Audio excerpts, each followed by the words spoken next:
what strategies have you employed to stay resilient in such a dynamic industry where the Yeah. competition is very high at the top?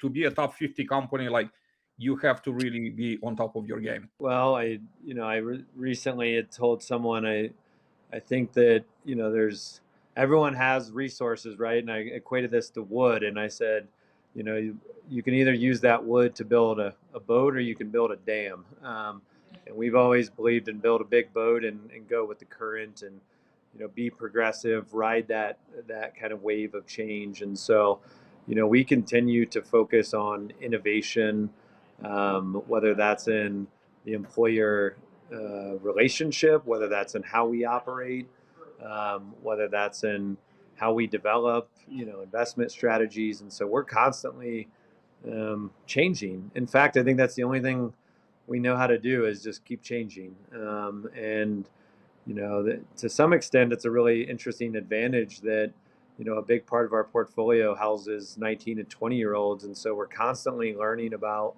tomorrow's renters and what they expect and what they demand and how they live and the things that are important. And so I think by being on the front end of a consumer demographic, it's you just really learn a lot about where the industry is going and what changes are happening. And so we've really significantly invested in data over the last 5 years, really significantly invested in both BI and AI, and have a large and growing centralization platform as well. I think we're one of, if not the largest, student housing operator in terms of number of beds that use centralized services.